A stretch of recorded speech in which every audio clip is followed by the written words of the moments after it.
Hello, everybody, and welcome to another episode of BLS Show and Tell. And today with me, Trung Vo in the virtual studio. Hey, Trung, how are you doing, man? I'm very good. Thanks, Biman, for having me today. And good morning from Singapore, everyone. Yeah, it's like 8 o'clock in the morning over at Singapore. Here Yep. in Medellin, Colombia, it's 9 o'clock in the evening, so we're 11 hours off. But I'm super excited to have you on. I was just telling Trung I had the idea of inviting him for the first project I know you from, which is the Angular Jira clone. This is what got you on my radar, basically. And I think we now have a way better project to look at. So Yep. Angular Spotify, inside out. So a few weeks ago, I think I asked on Twitter if people always like to see code or always also like to hear a little bit about the background of the developer. And a small majority likes to also hear a little about the background. So I was going to introduce you, but you actually have some slides. So I think we can just look at the slides. You can do your first part of the talk, and then we dive into the code, and I can start asking questions on how it's all built. Sure. Maybe we can just start with a slide. Um, Hello, everyone. Today, I'll just share with you guys a bit about my recent project that got Bman attention recently, which is the Spotify client that were written with Angular. And I chose the title of another 1000 star repository because I have another one, which is the Jira clone that Bima just mentioned.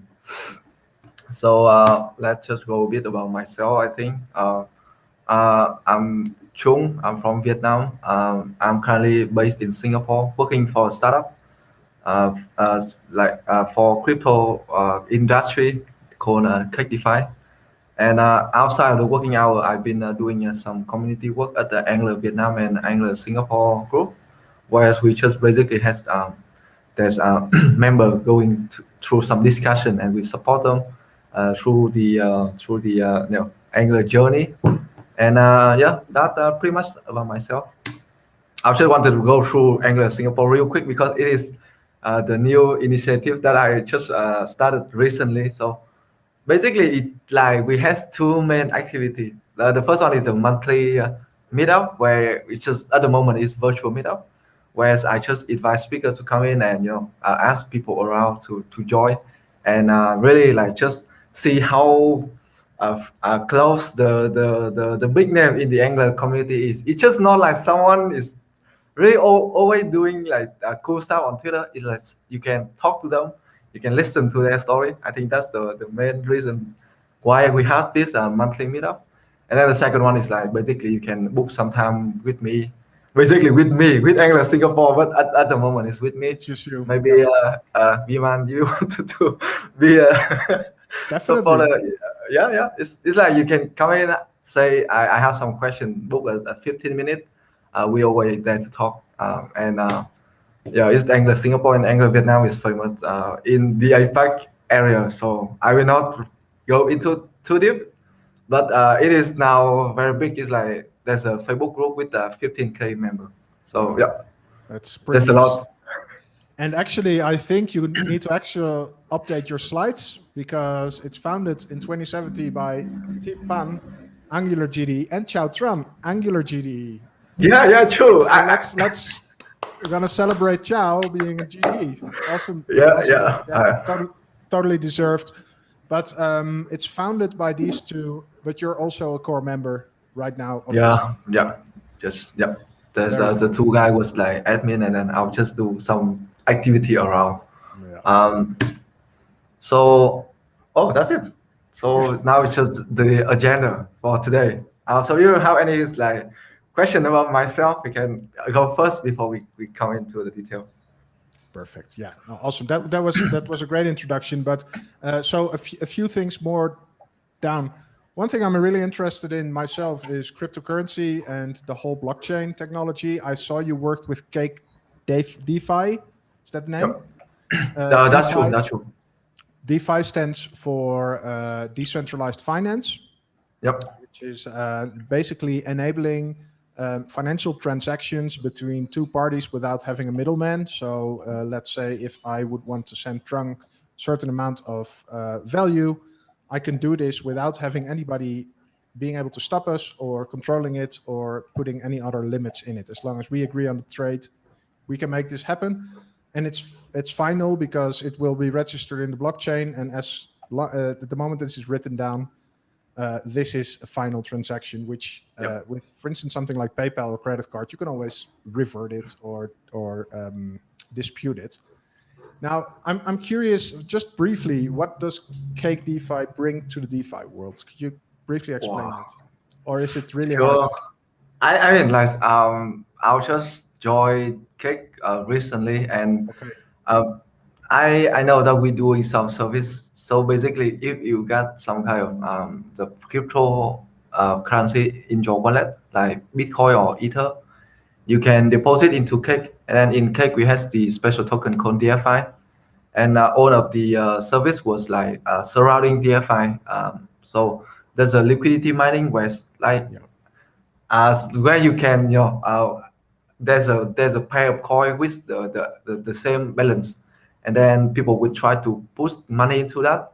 And if someone they wanted to take the money out, basically there's the balance. There's another side that you can take it from, and how it can generate the value. I think I need some crypto expert to explain, but that is the first service that Skype is offering. The second one is like you can put your crypto into Cake platform, and when you put it for longer term, as my understanding, it will generate some kind of inflation within the blockchain system, and then you will get the interest from that. And the third part was like we will use the fund. We call this lending. So we just borrow your crypto, and then we invest with it. It is like you buy an insurance. The insurance company definitely will do something with your money, and then they promise you the return. That's the three services. Perfect. So liquidity and staking and doing lending. And I think the main takeaway and I hope to do more blockchain and crypto things on my channel. I'm super interested in it. I'm actually looking to invest a big chunk of my time in certain projects. I'm living in Colombia right now, and here you definitely see the need of being able to do financial things, transactions, without having the middleman. And I think for people from Western countries, like where I'm from, the Netherlands, you can very hardly imagine that some bank would say no to anything you want to do. Maybe in Singapore, that's the same for a lot of people. I think in Vietnam, though, there's a lot of people that would benefit from having a bit more flexibility and a bit more open system, where it's more democratized, and there's less one party that decides on who can play. So, excited in that. I think we're going to quickly say hi to a few of people. We already mentioned the newly GDE Chow Tran. Hey there, and actually, Darlise, my wife, was applauding for Chow and saying "Bravo, Chow." She writes it as it is Spanish, but it's not. And here we have Vu visiting us. Hello there. Renato, and that's all the people that are here today. Super excited to have you all. I think we can dive right into the points here. What is your thing? What is the clone? And whatever you think is relevant to show, it's all yours. Sure. So maybe just go to slide quickly. So it is just so today was like really packed. Like yesterday when I was preparing for the slide. So this morning I have to show you. Technically in the afternoon we had like the Cake DeFi internal conference, where I also plan to show about Spotify, but then we move it to the next month. Okay. And tonight there's an Angular APAC, but so now the time is a bit quiet. So let's go into the first one. Let's get it on. The Spotify was like one of the projects that I started recently. So I started with NX Workspace. I know about NX some times ago, like when I worked with Joe, and I also saw like you and Joe was doing a lot of stuff with NX. I was curious about that. I mean, I start some project with NX, but it just never really go into the point where I can show people or where I can just spend time on it. and work on something very concrete. So that is the first thing that I choose for Spotify client. And then there's other technology around like Angular, then NGIX and Tailwind. It's just some of my favorite the library out there, Yeah. and Anti-Joro. So if you go into Spotify.Trung18.com. Sorry for the name of the domain. It's just like I bought it 10 years ago, which is it is just my You were 18 years old at the time. kind of. It is more like my high school generation of that school. Right. So my time was like the 18 one. Right. Yeah. Okay, cool. Yeah. So that is the Spotify, and let me just zoom in quickly. Yeah. Basically, when you go into Spotify, and then you can see the first thing is like, okay, the homepage. I'll just do a simple homepage where there's a few endpoints from Spotify that you can check the recent play track, Right. and also there's a, I think it's like called feature playlist where it's just based on your geography, and then takes the whole one, show it to you in the playlist. The left side was like, this looks to be related to your account, because this, if I recall correctly, what I see there is written in Vietnamese, and it's not like your geographical location. It's the location where you registered the account, I think.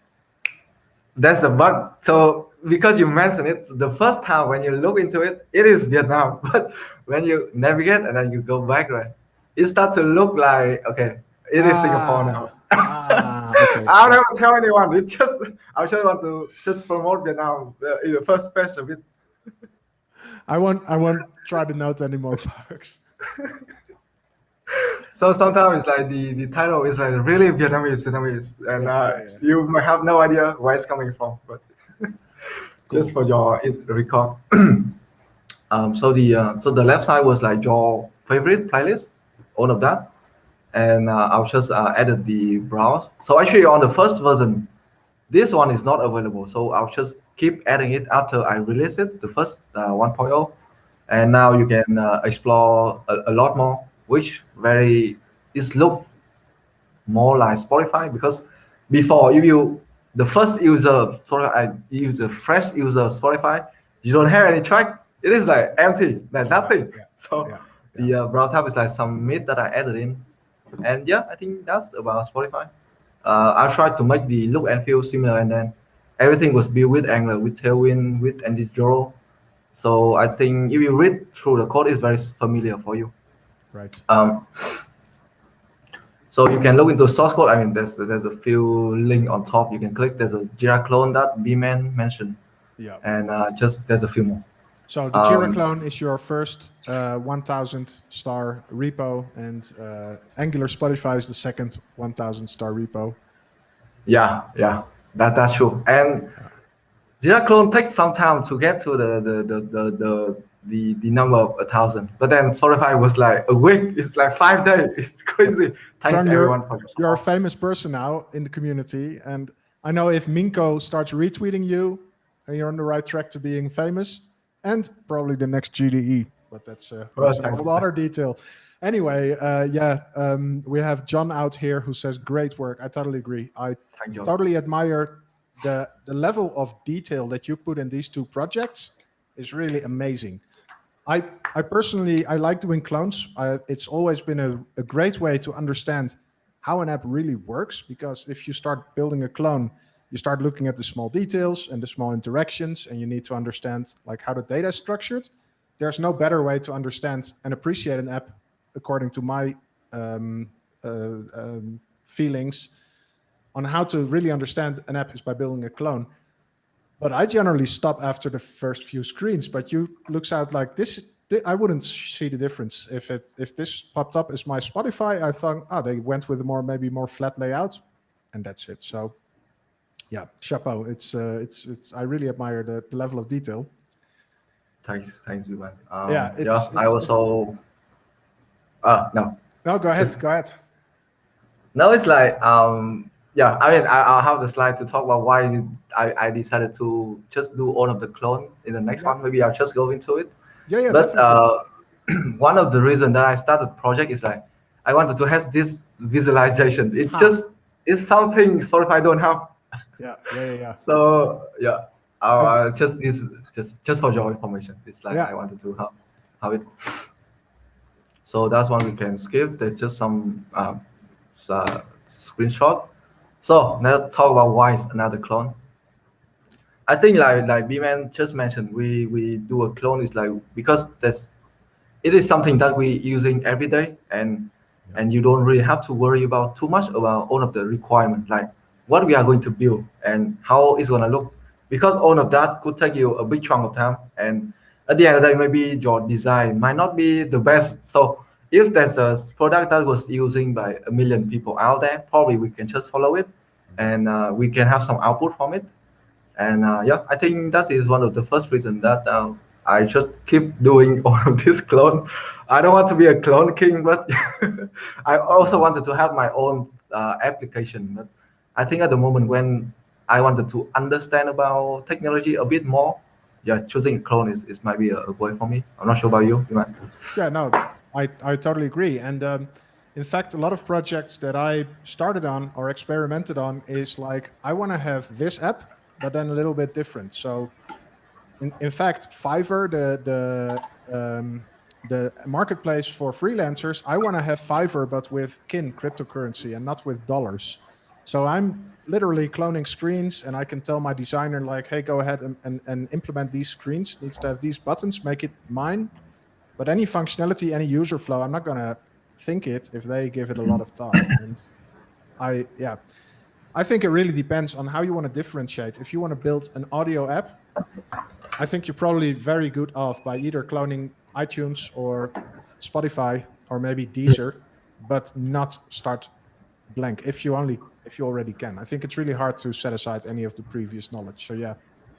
And Chow likes the term clone king. So this is might be a good description for your Twitter at some point, Trung. It is just something come out of my head, so Love it. no, it's okay. It's funny. Like also I mentioned is something I wanted to experiment with NX. Yeah. So when we jump into NX, maybe you also can help me with some definition or how we can structure it better. Because it's like the first completed project with NX, so maybe the understanding here and there, is not perfect. So I also like didn't really build everything completed so that I could have some meat to show to other people. So I just continue doing like some live stream every Saturday for like 3 weeks now, and keep adding more feature into the Spotify, and so that people can also look into my code and saying maybe that's not the right way to do, because I'll just get used to it after a few years with Angular. Maybe I just totally not correct at the beginning, but I'll just get the rhythm and just do it. So I think both sides will benefit from it. So there's no reason to against that. Awesome. Yeah, that's three big reason that why I started clone, and I think the next one is gonna be stack. I think it's interesting to talk about, but I don't have much to say. Angular is our favorite framework for front end. NX was loved with a lot of like in the community as well, or like in the enterprise world, where there has big project. When we had small project, maybe we didn't see much difference between create a project with Angular CLI or NX. But when you have a big one, maybe you can start to see different how it can be benefit you better. And NGX, I haven't done NGX for like 2 years or at least like a year now. So it's always good to get back and see how it has been in the past few years. So the question is, that is Tailwind CLS logo. That is ng0, but what is the middle? I think it's ng-neat. Oh yeah, you're good, man. It's like is it ng-neat? First time. Yeah, it's the one. It is ng-neat. Well, it tells a lot about their logo, that they have a recognizable logo. So one small question about NGRX. Are you using the NGRX global store, NGRX/store, or also NGRX component store? I did use both. Like I saw you and Cho was doing a live stream about component store, I think. Is it? Yeah. Well, like 3. We have like 5 hours of component store and then an hour testing component store. So yeah, I think Yeah. in total I got like 11 hours of component store stream in my channel. I'm a big fan. Yeah. So I haven't used it before door live stream. So I'll plug component store into some part of it. There's some part of it could be like refactor from component store to global. But at the end, if you just inject the component store in the root, it's going to behave exactly like the global. It's just exactly the same. Yeah, this is my thing. And I once I got that one, this was a light bulb, and I literally in a few apps I just got rid of whole NGRX store. Not that I like it, but why maintain two if one does it for me? And yeah, as Chow said, big fan. I'm also a big fan. Yeah, awesome. So this is the tech stack. Yeah. So when I see two component libraries, well, two UI libraries basically. So you have ngZoro, which is a component library and design implementation for Angular. Beautiful components, very well implemented. I've worked with it quite a bit, and it's just high quality stuff. And Tailwind. But now when I look at your Angular Spotify app, it doesn't look like both. It doesn't look like nDesign, and it doesn't look like a standard Tailwind app. So once we dive into the code, I think it might be interesting for the people viewing and for me as well, seeing like when do you choose one and when do you choose another. So this is something that I like to focus on a little bit. Okay, sure. I mean, I can spend like a minute now talking about that. So for me, like Tailwind was, I didn't really like write all of the component with Tailwind because there's some, I need a very like custom grid column template that I just need to do it by myself. And Tailwind was bring on top a lot of intuitive class, which very useful on most of the time. Like most of the time, I'll need it just like a margin somewhere, a cursor pointer somewhere. So, but like when you look into ngZoro, they bring another kind, like another set of component. Like when you need a tooltip, or when you need a model, or when you need just different stuff. They has button, they has form control, they have everything. Yeah. So it just maybe the default look of Ant's design was good enough, but it doesn't fit into Spotify. That's why I'll just custom it a bit. And the way I'm custom it is, I think it's not the right way, but okay, we look into the code later. Yeah, cool. Okay, but if I can sum it up, it's probably ngZoro for the behavioral things, like as you said, a button and a more higher level interaction stuff. And then Tailwind CSS maybe for positioning things and overriding some styles, that kind of things. Yep. That's how I like it. Yep. Yeah, and then ngNeat. That it's so just for Okay, sure. Because what I use it for on the front end, that's getting more and more, by the way. I use the toasts from ngNeat, and I use Transloco, the translation library, and I use Spectator. Well, I don't really use it, but in my session with Chow told me that I should do testing with Transloco. What are you using ngNeat tools for? So the first one is like I was using the SVG icon library from ngNeat to just manage all of the SVG thing. Yeah. And the second is just the until destroy operation. Yeah. Okay. Cool. Yeah. So the icon library I use as well. By the way, also in our component store demo, we have a nice little wrapper around this icon library, and this undestroy is a great utility as well. The utility that allows you to create a subject that you can use to automatically unsubscribe your subscriptions. Awesome. Cool. That's right. Yep. So I think just maybe that's the time to look into the code. The rest of the style was like about NX and about monorepo. I think maybe we can just go into the code. Yeah, let's do it. Yeah. So when you look into the code, it's pretty standard NX. Like when you run NX, create NX workspace, that's the output of the create NX workspace. It's just like by default, there's the library folder is empty, as I remember correctly. Right? Yeah. And the app, I would just select Angular Spotify with Angular on top of it. So the name of the app is Angular. So I was trying to do exactly what you mentioned on the APEC meetup some times ago. where the app module is very lean. There's basically nothing. It's just importing the shell, Yeah. and then you're good to go. Also into the app component, there's only this router outlet, so that will allow you to very flexibility customize the layout on like different need. Usually the use case like when you log in, you have different layout. So Yeah. when you unauthorized, when you non log in, Yeah. you will see just maybe just the header with some kind of logo and then there's a button. Yeah. So you have a just single router outlet on the app component is going to be easier in the future. So you don't have to worry about other Yeah. stuff. And because we just import the shell, so maybe just look into the shell. Yeah. This is where the heavy lifting is done. Yeah. So in the shell module, whereas I've just what do I do here? I start to forget my code. Oh, so I'll this thing is normal for people. Yeah. Yeah. It's Yeah. been a month. No. Yeah, sure. So that's the okay. That's the few standard Angular module that we needed inside the shell. Yeah. I has the specific module for the layout of the application.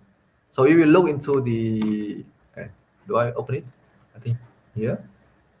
Yeah. So if you look into the layout, the main actually just I think I have this demo pro where I can just.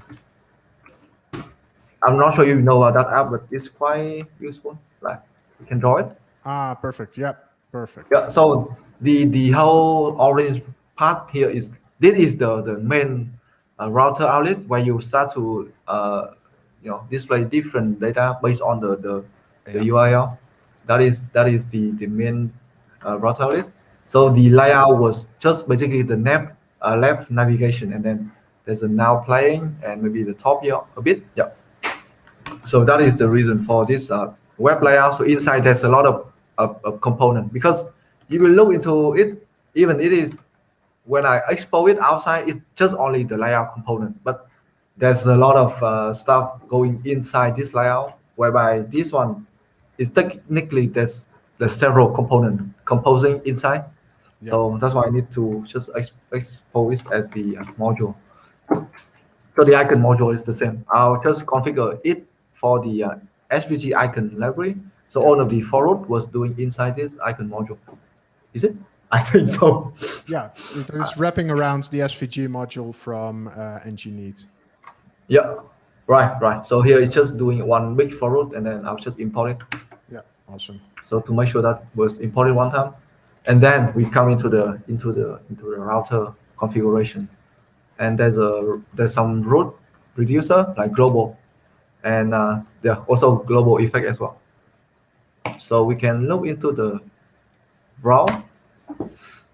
So everything here you see is like all of that was lazy loaded component. So we skip this layout thing. So Yeah. all of the children here is on lazy loaded component because the simple reason we don't want to ask the user to load all of the data that they don't need and also suffering from loading time at the beginning.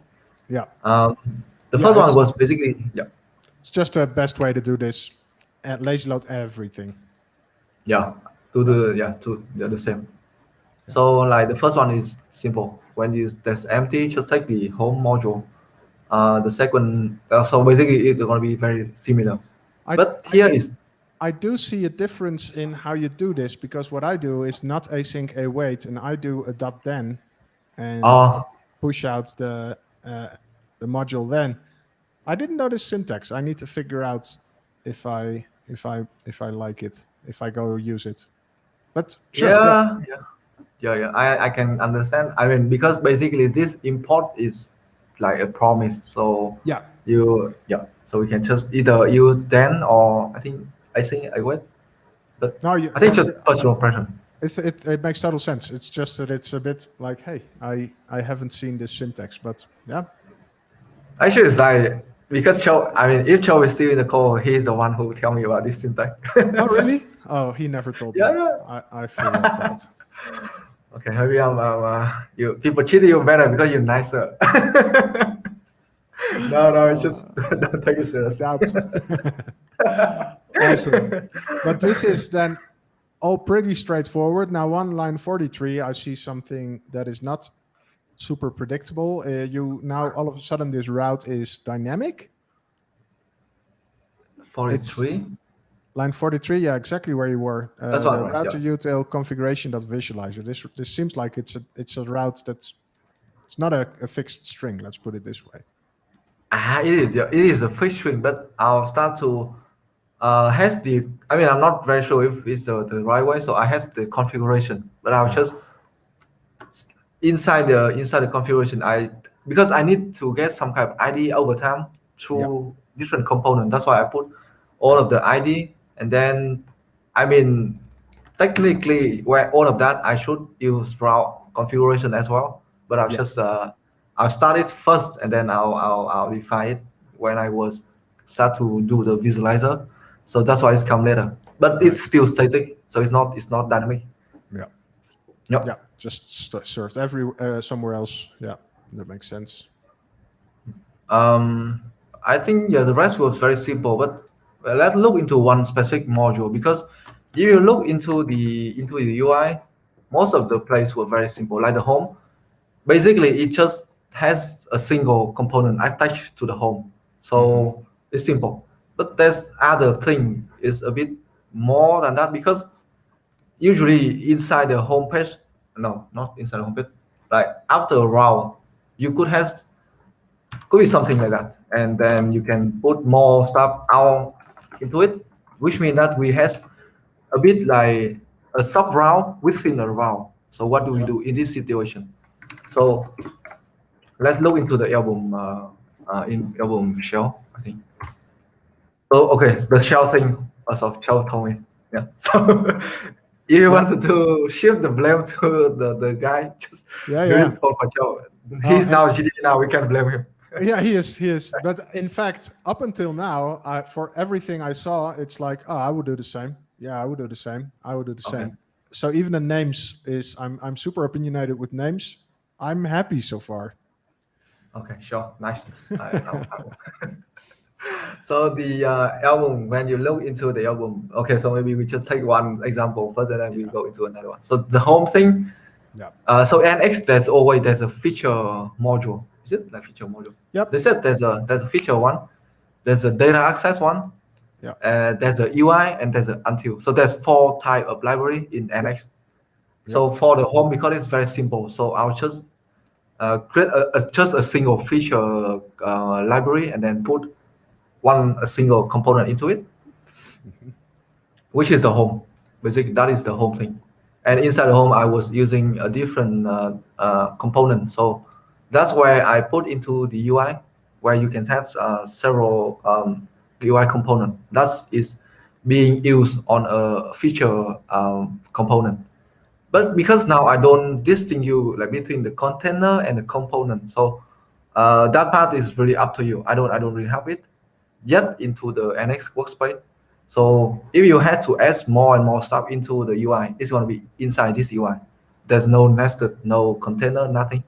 So maybe when the list of UI component is growing, probably maybe it's going to be a bit difficult when we navigate around, because in the home maybe there's 2 different set of data, and then there's like 5 components into the first one and 5 components into the second one.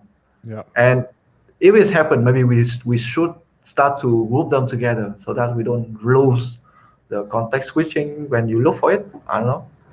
So one thing I'm curious about, let's go into the recent plate one, because the recent plate one is probably gonna need some data to show what it does. And so I'm curious, in the recent plate, in the component TS, what is the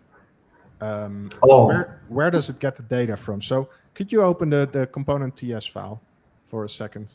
Sure. And then, okay, so this is the module and then the TS. So what I see here is that this, and I think this is where my strategy differs a little bit. So in my UI components, I generally never load a store or a service with global data. And the only thing I would do is the only way that my UI components can communicate is through inputs and outputs. And so in this case, then my home feature, It's gonna be the place. yeah, the home feature is going to be the smart component, and this one would have all the information, and we'd use this to pass it into its children components. And the benefit that I think you get from that is that the UI components will be super simple, dumb, literally dumb components. They have no idea of where they are ran or what store they connect to. And the heavy lifting is all done here, because what I see it, the way I see it, is that feature is basically the layer between data access and UI. And it knows everything. It knows where it's routed from. It knows where to get IDs from the route. It knows where to fetch the data, and it renders it in some components. I definitely think this is very opinionated. And actually, when I write React, I do quite a bit of React. I break the rule, because in React, I don't see any benefit of having it this way. So yeah, it kind of depends. I think there's a lot to say for both strategies, but definitely interesting to see this being implemented this way. Because I think in your benefit, if you load this as recently placed at whatever place in your app, it will just show whatever. It's a standalone thing. It knows where to get its data. It knows how to render it. It knows what to do on a click or an interaction. That's good. So yeah, I definitely see a plus for both approaches. Sure, yeah. I would say like I totally agree with you. I think the reason why I was plugged, I mean, also I think in the annex documentation, they also recommended us to not really like start to inject the data access within the UI library. Yeah. It's just too direct. So I also wanted to do everything into the feature, because if you look into the feature here, it's very lean. Basically, you can just plug all of the selector from the global store into it. But the reason I was putting all of that into the UI component, because I just want to do it fast. Yeah, no, yeah. And that by itself is, I think, the best tip we have today. First, make it work. Right? Yeah, and then start looking at reasons why. And I'm not a big tester, as people probably know that follow me a bit, but I do sometimes test. And having a UI component that doesn't know anything about its environment is easier to test. But you will at some point test your feature component, and this will be a bit more difficult, because right now this one is super easy to test. This is totally awesome. Yeah. Okay. Yeah. I think I'll try. I mean, I have a discussion with Joe, and then he also told me that if you had some kind of wanted to connect the data from a component directly to the store, maybe you can start to introduce like component store, and then inside the component store, where you do all of the heavy lifting. Where you connect to the global store, you start to dispatch some kind of action, and from the component itself, you just inject the component store, and then you just take it from the component store, and then you just consume it or dispatching. Yeah. So yeah, it's maybe another way to look into it. But yeah, we wanted to have a live stream for refactoring, but I think because Joe has a baby and the schedule. I mean, if you want, I'm happy to jump on Angular Singapore at some point on a live stream, and maybe I do the coding and you guide me through it. I mean, I'm all Just let me know. Nice. Happy to. I would love to go to Singapore, but I can't because of some pandemic. But then maybe virtually will be the way. And I'm going to quickly say hi to Renato, because I just skipped it. Hey man, cool to see you here as well. He said hi to me and Chow in the chat, but also please say hi to Trung. Come on. No, I'm kidding. Cool. So awesome. So this is basically your structure. You did divide. And one thing to note, actually, the data access feature, UI, and util structure is suggested by NX, but it's totally up to you. And I've worked with teams where data access was too long, and they just wanted to call it data. Well, sure. I mean, if that's what your team is up for, and if you like having one word short things, I'm also a big fan of short terms over long terms. Go do it. So this is kind of nice. But what it did really help for me was separate the concerns in my head and start to really think about where does it make sense to put it. Because before I know this structure, I was making a pretty big mess often. As long as my app grew, it was getting messier, and it's not easy to explain. And this structure, I think, is super easy to explain. So yeah, definitely cool. How did you like working with this? This your first project? I think like I was not having too easy time in the beginning. I think it's like, okay, so there's two reasons. The first one is like, for some reason, my Visual Studio Code doesn't really work well with NX. I mean, Yeah. on the live stream, it's like when I need to, for example, just for example, okay, let's open the album detail. I think I have it. Oh, album component. So last week I was doing this album component on the live stream, and there's a lot of places where I need to has this album store. For example, just for example, and when I start to type album store, it just couldn't recognize where it's coming from. It's like I need to say this line explicitly. I need to type it, which is super frustrating, and then it's just keep repeating. So I think at the beginning I was not having a very good time. I think maybe I'm not sure if it's like very VS Code problem, because like I saw Joe doing it on WebStorm, it was so easy. So maybe my laptop was too slow. I don't know. It's whatever. But it is not very nice, and I also very confused at the beginning when I start to create all of the library and stuff. So I need to do it over for a few days, and then because NX they has the move schematic, so if you do it wrong, maybe you can just change it easy. So yeah, I still have some problem at the beginning, but so far it's renaming libraries is cheap, and NX it's an easy operation. And one thing that really helps me and a lot of people working with NX is actually make a few workspace generators that will create for you the feature, data access, and UI in one command. So let's say you want to do stuff, let's call it the whole group of features. Well, let's say you want to add an album feature. Now you want to have web album UI, web album data access, web album feature, and you can actually create a workspace schematic that generates it in one command. And you say, give me this thing for web. And actually, I'm pulling it a bit further, where I create my structure this way, and I actually already add a component store, and I already add an index route. That's something, and I add the file name. So somebody generates it and it renders in a screen. They can say, this is the file. So they can just open it in their editor. And then talking about editors, WebStorm is just an editor, and VS Code is not a real serious attempt. To me, I'm super opinionated. I don't like VS Code that much. I love how it enables people to get the wonders of a real editor, but it's not really the real thing. Sure. I mean, I even have to download WebStorm because I was struggling at the beginning. But then, when I have also had time to get used to the all of the shortcut and everything again, okay, I'll just get back to VS Code. That's definitely a valid point. And also use whatever you're comfortable using with. Don't pick a tool because I think this is for the whole community watching. Don't pick a tool because I think it's good. But yeah, if you run into import issues, which is a classical thing, VS Code is not the best in importing stuff, and WebStorm, they have their own language server, and they just analyze it in a different way. So it's no longer TypeScript doing this stuff. They have their own intelligence. And this editor has been around for 20 years, so you can understand how, like, at least auto-importing stuff and doing intelligence, that's super well done. And VS Code has difficulties with it, but yeah.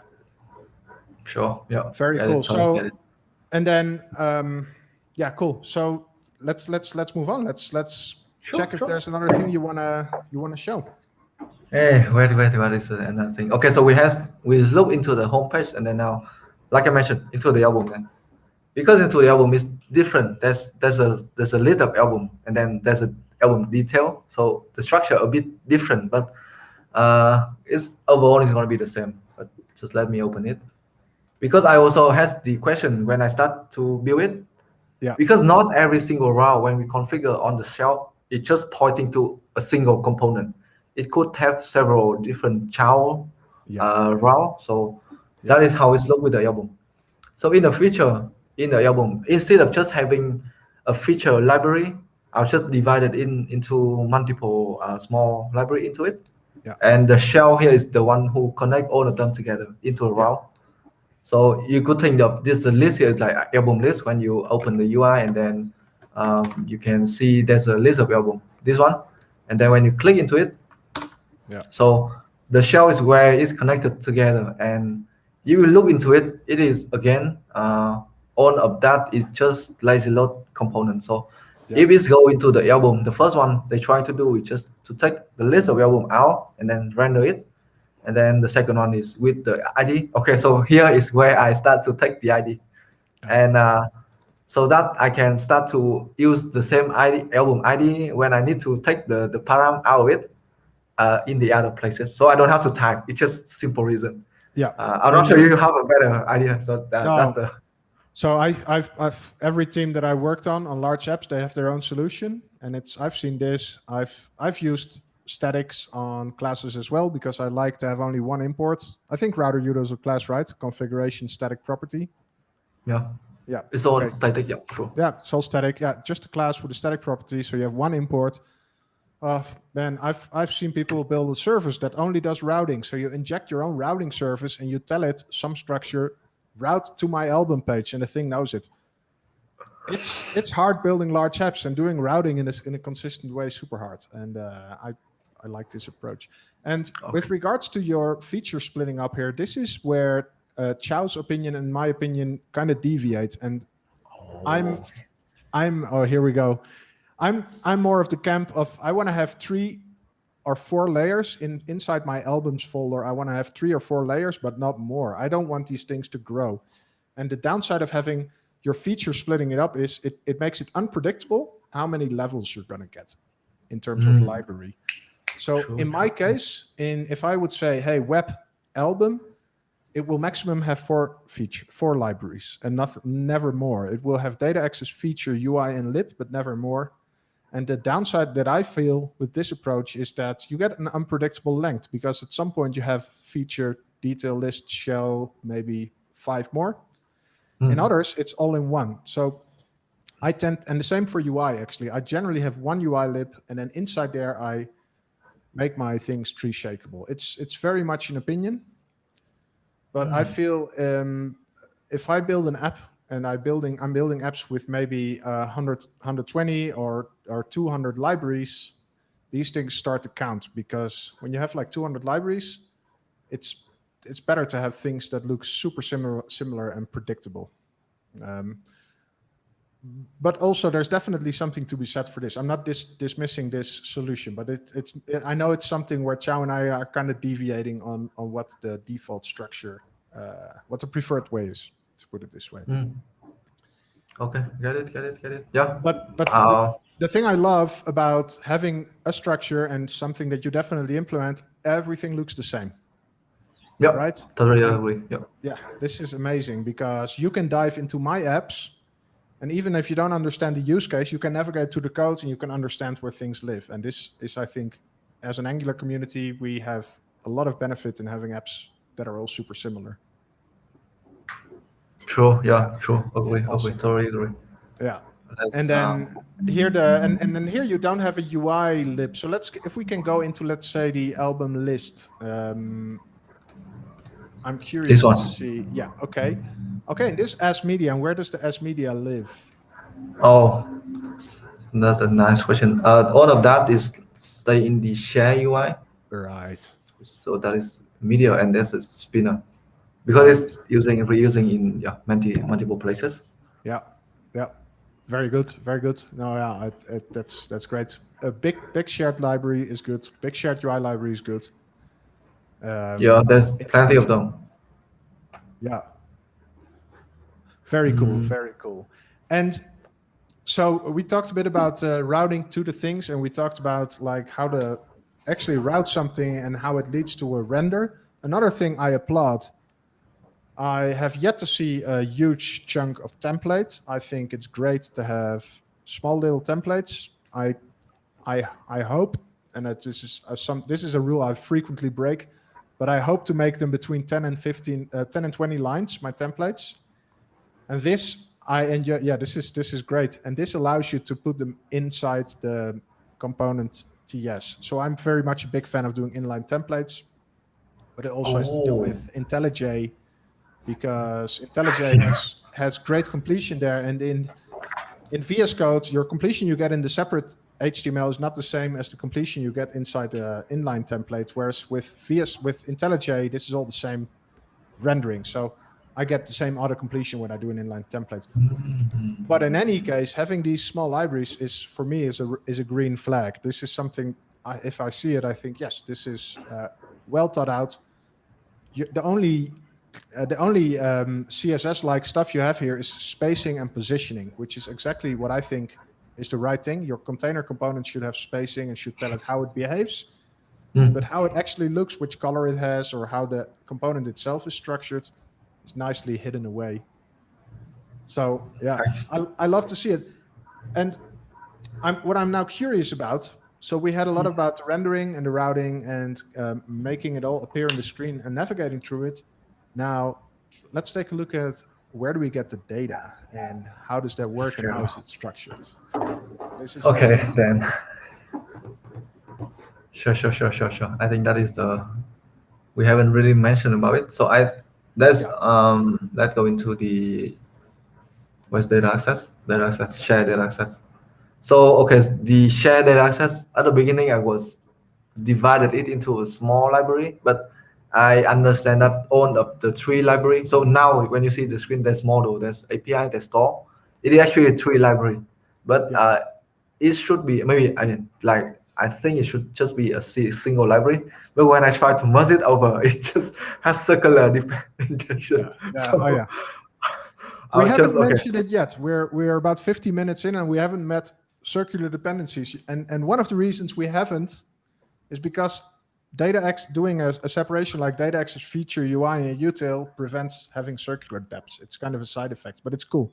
And often, as you said, often when you merge things, it will lead to a circular depth. It's like a headache. And So okay, at the moment I'll just keep them separated.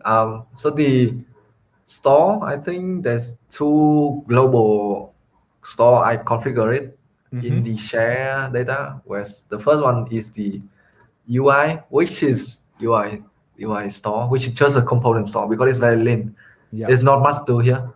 So basically there's some kind of navigation on the left side. And I think that's it. Just navigation. Maybe we can put like dark mode or whatever, but it doesn't gonna be so big. That's why I just try to use the component store. I don't have to define all of this action and selector and stuff, which is quite useful, I think. The second one was the playback.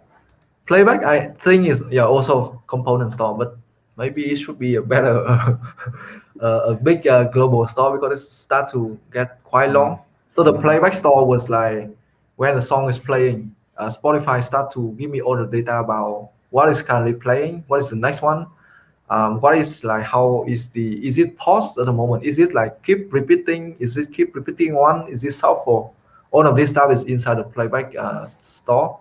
And I'll just let me see.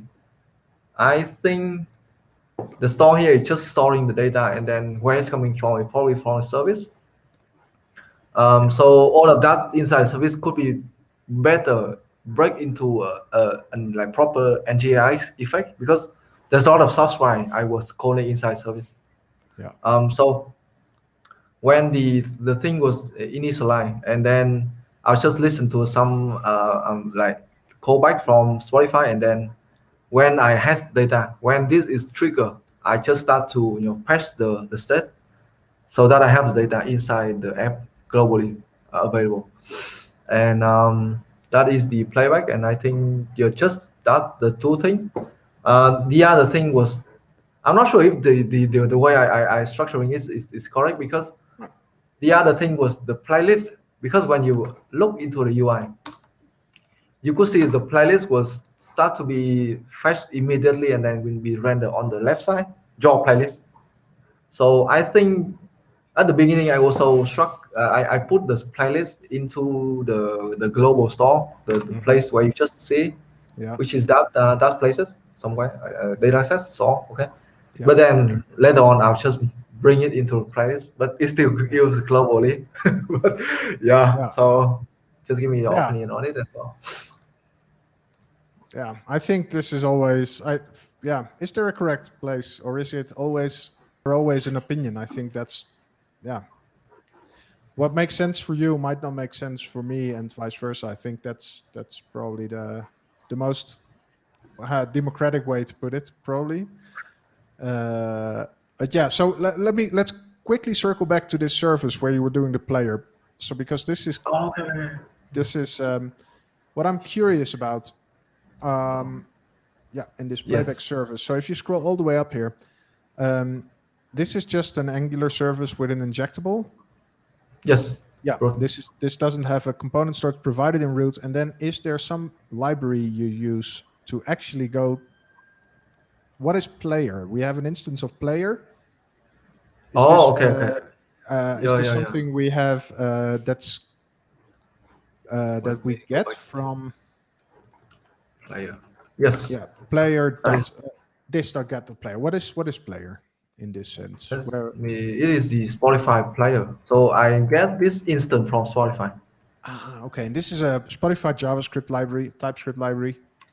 It is JavaScript library, but then I install the type from the type add type repo on the npm. Yep. Definitely typed. Awesome. Okay, cool. So Spotify has a layer. So there's not one place, which is great, I think. But it also means you don't have to make an HTTP request to Spotify or do like a pass along headers. Don't make raw. Requests. I have to. So let me go back to the repo. Yeah. So there's two party I need to communicate with the Spotify. So it's just not one. Okay. Interesting. So there's two. So the first one is the API. The API is where you ask the user to provide the credential. So it will just redirect them into the Spotify access. I think that's the one. So let me do it quickly. Do we have 2 minutes? Is it like 2 minutes fine, or are we running out of time? No. I'm fine. I'm fine. As long as my wife doesn't get mad, she doesn't. Okay. I start work in like an hour, so it should be okay. Okay. So if I go back into it, it will start to ask for your permission because I just remove it from the approved application. So that part was being done by just a simple service that I created. I just follow this documentation, and then so it's not inside the playback. That's the first thing. It is inside the auth service. I think I need to refactor it a bit, but I think it's somewhere around here. Set current user redirect to authorize. So this also is a component store. It is the component store because there's an effect. Yeah. So it is a component store. Yeah. Awesome. And then just there's a few data. So if you look into it, it just take the current profile of the user from Spotify. Most of that it was from Spotify, and then when I go in the first time, I'll just call this init, and the init here is basically just switch to the init authorization, and if there's nothing into the hash, because when you click accept this part, when you click agree, there's a hash back on top, and then I'll just check for that. Yeah. And if there's a head, I'll just take all of the thing. Yeah. Like I think this one is like I read from one Stack Overflow answer that you written long ago about how to extract the data. I hope you gave me a plus because I have 300 points on Stack Overflow, not more. But this was one of the things. And actually, if I recall correct, it was just a refactored of some other answer. Because I think so. Yeah, I remember. Yeah, awesome. I'm glad I helped you out with that one. Yeah. So I just take all of that from the fragment, and then I set it into the store, the component store. And so it is the first part. So that I has the token, the access token. Yeah. So the access token here is just there's only one access token. There's no refresh mechanism. Yeah, so after a while, it just expired, and then after that, what it looks like is that you don't store this, you don't persist this in like local storage or session. So if you do a refresh, it'll do the same trip to Spotify, check if you're verified, land with the hashtag, and then basically authenticate you. Is that correct? If you refresh right now, yeah, okay, yeah, perfect, awesome. So this means that your your access token is stored in memory in the session, basically, but not in the session storage, just really in memory in the service. As long as the instance of the service is there, it's loaded. It's actually it's like in the browser itself. So if the browser is gone, then that's gone. Yeah, in memory, basically. Yeah, in memory. So do it and then it has again, and do it again. It just has again. So you can never keep your current view, because I need to ask for the access token. You open it, like you send to your friend.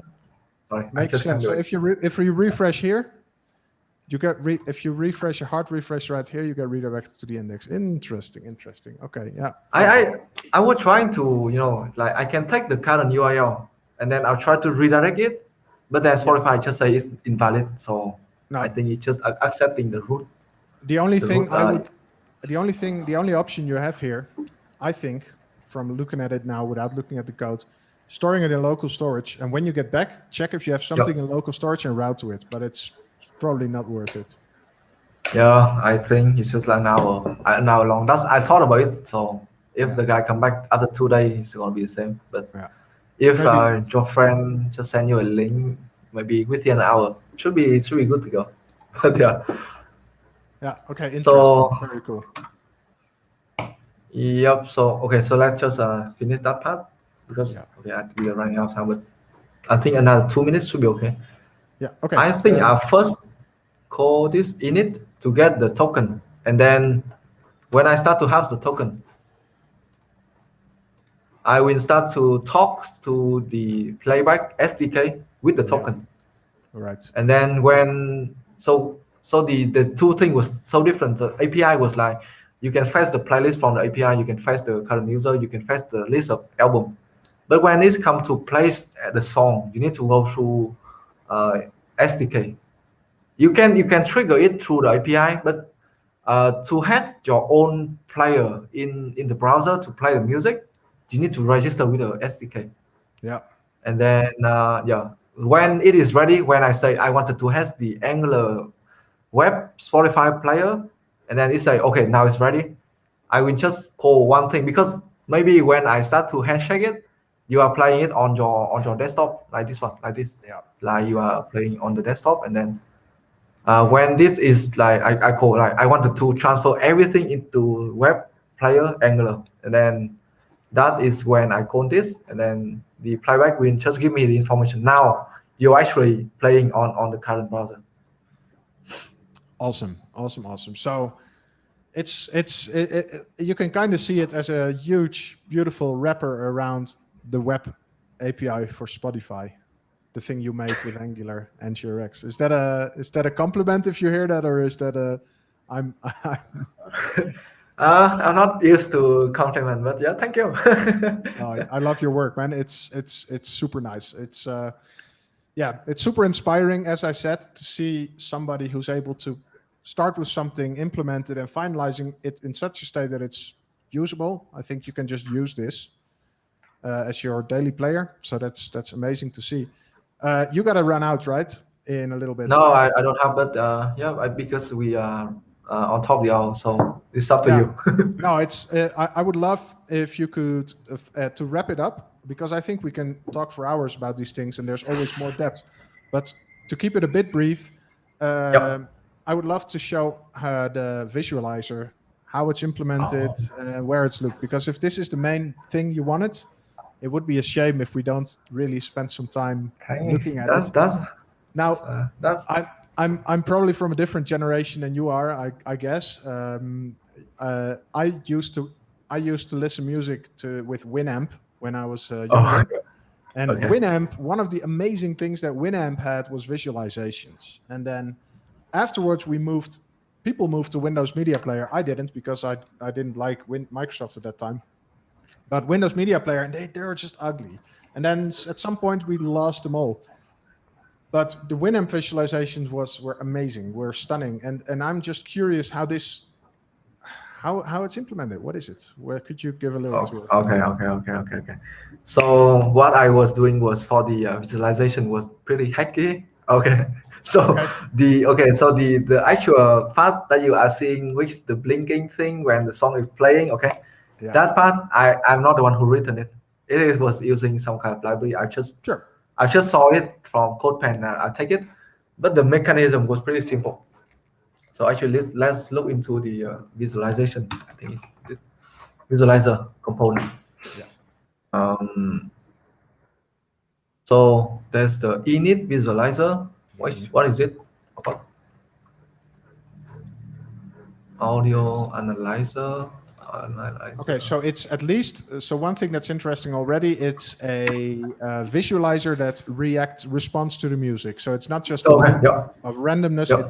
It responds to the music. Awesome. Yeah. So okay, we just don't look into how this blinking thing is implemented. It is like I has a function. Let us assume I has a function that take in a number, and then if number change, this thing will start to blink differently. Okay, so how we make this blink is like based on the music. I think that's the interesting part. Yeah. Because the UI here, I mean, anyone can do it technically. So I think I'll just init the visualizer. So that is the part where I said I wanted to have this view. Maybe I just keep going back and forth. I has this blinking thing on this view. Yeah. Basically, that's what I said inside that part. Yeah. And then I'll need to keep updating it. And how I updating it was like I take the segment from the Spotify. I think Spotify give me a lot of data. So if you look into the check analysis, there's a data from it. So let's look into this analysis here. So it is the audio analysis response, which has a lot of data. Right. And they don't give me the typing out of the box. I just need to copy the JSON, and then they give me back the the type. It's just so weird, but anyway, there's a lot of things. So there's a beat, there's section, there's datum. I really have to watch the course on YouTube to understand it, but at the end I'll just give up. I think it's just too very specified to audio, so I'm not interested in it. So I think the interesting thing was the segment. So there's a list of segment which is divided by a very short duration of time, could calculate in millisecond, and you can look into the data. That's how it look, because when maybe I play a new song, and then we can only look into it. Just play this song. So when this song is coming back, I will ask for the analysis from Spotify, and in the analysis there's a lot of data, and what I was using was this segment, and within a song of 3 minutes it will divide it into an array of a few hundred items. And you just need to I'll just need to map the duration, the starting point, and then I'll just keep checking as the song is playing. So we got some idea. So there's a pitch and there's a tempo. So what I was by is the pitch. And let's look back at the code where it is actually coming from. It's like I'll just check when when I have the segment. I'll just start with a timer running every 100 milliseconds. Yeah. And then out of it, I will take out the. Let me think a bit. It's been long time. So your Git history here says it's 3 weeks ago. So I'm not surprised that you forget the intricacies of how it works. No, I'm totally totally with you. Okay. So we got the position from the data. We have the segment, and then I'll just check if the current one is in the same within the segment of the song. This thing is like that. Okay, so that is the song. If the song is playing in the middle, we need to check where is it inside the array. Yeah. And then just take it from the array, and then I'll just do some very math, which is take the average and then update it with the number, and then when the number change, it is gonna be just blinking. Yeah, it's gonna be different. Awesome. Yeah. And actually, so if you receive this thing for the whole song, what this allows you to do, and this is not a feature request, don't get me wrong, please don't start coding this, but it would allow you to give a graph like this is what the song looks like. Maybe you know SoundCloud. If you open a song in SoundCloud, you get a diagram of what the whole song is like. And yeah, that's true. That's true. Yeah. this is what, because you don't have to analyze this song. I really, from what I've seen, I like the level of which the Spotify API allows you to build apps like this and allows you to give everything. There's a lot of APIs that want to hide stuff away and they don't want to give their special features. And it looks like Spotify is like, hey, this is what we use to consume our apps. Now you can do the same, which allows you to build. You can basically, without playing the song, you can build a whole timeline of what segment is and which segment is which pitch. And this is often done, right? Pitch is volume. No, pitch is intensity. And then you have, it's like the difference just when there's yeah, it's like when it combined with sound, you can differentiate who is the one who sing it. Yeah, it's the tone, and then there's probably another level, which is the volume, and you can set these two together. And often its color is pitch, and then volume is how high the waveform is. But yeah, it's super cool. And then the actual snippet is something that you took out of Copan. Yeah, okay. And there's currently one. There's currently one animation, right? Yeah, that's true. That's one. Yeah, very cool. I'm gonna write it down because otherwise I forget it. I'm gonna check if I can find my favorite Winamp. Oh, nice. Winamp animation. I know it's called Early Doctor Who, and I know this was my far out favorite. I was a little kid. It's like 30 years ago. I was a little kid. I was fascinated by this animation. I would just play music just to check the animation and I was fascinated on how it was built, because I was not a software engineer at this moment, but I was already always thinking about how do you build something like this, right? And I think this is maybe a common theme across us developers as a little kid, where you're like, how does this video game work, or how does something you play with work? I'm definitely going to check it out, and then maybe at some point try and get a pull request in. I don't know. Sure, then. Not promising anything, but yeah. It's the ability for you to select the animation, like the visualizer. I think it's gonna be very cool. To be honest, I could make it happen. Yeah. And then if we can make it so that we can load any Winamp animation in there, I'm sure you will even get like to 2,000 stars. So that's okay. That's also then. Awesome. Thanks. Yeah. Thanks. I'm super impressed with the app. I've been from the start. It's just a great execution, well polished. So super well done. Is there anything else you like to show with regards to the Angular Spotify clone, or something else? Something you think is interesting to look at? Actually, there's one feature that I was added it later on. So at the beginning, I always display there's a gradient on the UI that you can see. Yeah. Just faded from just a bit of gray to black all the way. But when you start to play a song, it is maybe not that. Okay. So when you start to play a song, it starts to take the maybe we try with a different like coloring. Maybe this one, the green one. Green, nice. And then a bit yellow, and then a bit red. Yes. Yeah. Also. So at the beginning, I was trying to use just CS filter blur.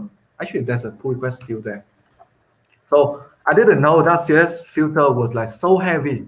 To be honest, I thought because it is so simple, we just take the background, set it to full width of the viewport, and then reduce the Z index to a bit, and then you set the blur, and that's it. You get the effect, which is super cool. And I thought, why Spotify didn't build it? And then I'll edit in, and when I will start to write code with VS Code, and then I play the Spotify on the side, VS Code is still lagging, man. It's so weird. I've never experienced it before. So if you look into the background, Okay. So the first version was basically just a CSS, and then we need to change it to, let's say, so you see there's a background image. Let's move a little bit. I'll just take it from the background URL of the current play track. So Spotify just give it for me, it's for free. So it is easy. And then I'll just set the filter, which is blurry 20 pixel. And it is so heavy. It's like you can hear the fan of the laptop blowing, which is I didn't expect it to happen. And then I went to read up about it online. And at the end, I decided to, change it to, instead of using just a CSS background, I'll just test the canvas somewhere. So now we added the canvas into it, and then we draw the image into the canvas and apply the blurring on top of the canvas. So all of the animation and all of the like drawing stuff in the canvas is so much better. And I just wanted to share about that. So when you use CSS, be sure that not everything is created equal. It could be so heavy. Yeah. Awesome. And so then using a canvas actually basically fixed it while giving the right effect. Yep. Giving the same effect. And awesome. I really like it. I really like this one. I wanted to have it. So yeah, it's I try to make it happen. It's very subtle. And actually, I think on the screen, it doesn't really do justice, but everybody should check out spotify.trunk18.com. Check it out themselves. And actually, also definitely check out the repo, which I'll share below, and I'll share the slides as well. So yeah, awesome. And this is, by the way, a super nice channel. If you want to work focused, I like these. This lo-fi. Yeah. Lo-fi. Yeah. Love it. Nice. Awesome. Yeah, I think that's all from my side. Thanks, B. Awesome. Yeah, Trung, it was a huge pleasure having you here. I'm gonna get us back on the screen. Yeah, it was super nice. Keep them coming. Do you have anything else that you have in mind that you like to clone at some point? Is there anything out there? Actually, yes. I was just looking. I mean, recently I saw there's a few video about Angular material, and I never really do a lot of stuff with material. And then when you know that you wanted to do some stuff with material, you need to look into the Google application, because all of them was material. So there's a Google Keep, which pretty easy and look quite interesting to do, actually. Yeah. Google Keep is definitely a nice, a nice app. It's simple enough. I think if I would have done this similarly, as I've said, I'm not huge on finishing and polishing it up. For me, I generally figure out one thing that I think is interesting and implement it, and then leave it as is. I got 500 clones of apps, but they're all like 5% of the app. So my pure admiration for your ability to put yourself to finalize it. This is definitely an inspiring thing. Thanks a lot for sharing it, man. It's awesome. It was great to have you here. Thanks, let's make it happen that I'm gonna be on Angular Singapore and gonna get my hands dirty on some coding there, and let's be there. So awesome. Thanks a lot for being here. Enjoy your day. Everybody who's watching, it was great having you here.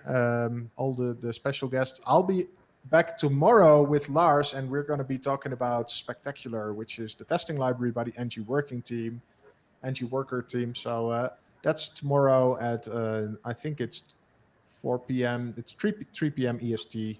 It's 8 o'clock. Probably very late for you. I'm always late with my stream for you, but no worries, awesome. No worries. Yeah. Thank you. Thanks so much for having me today, and I look forward to have you with Angular Singapore for some code refactoring. Cool. Thanks everyone for joining. Yeah, awesome. Thanks. Bye-bye, everybody.